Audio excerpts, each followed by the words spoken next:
L'ennesimo bluff preelettorale.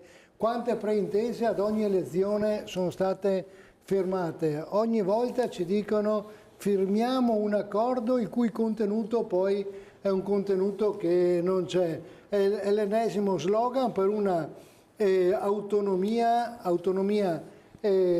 negata dalla stessa Lega, che non ha saputo gestirla nei tavoli romani. Oggi si firma questa preintesa, il cui contenuto è tutto da verificare, che viene rimandata a Roma dove ci sono almeno tre visioni di organizzazione dello Stato diverso, e quindi non si arriverà ancora a nulla per l'autonomia del Veneto e ci rimanderanno alla prossima elezione. La parata di ieri sera sono stati fatti proclami, temi nazionali importantissimi, ma oggi si vota nel Veneto. Certo. Mi dicano cosa propongono per la viabilità del Veneto, in cui gli imprenditori oggi vogliono mantenere la competitività del prodotto che non viene mantenuta. Cosa vogliono fare per le infrastrutture di banda larga? Cosa vogliono fare per la sanità? Cosa vogliono fare per l'assetto idrogeologico? È per questo che poi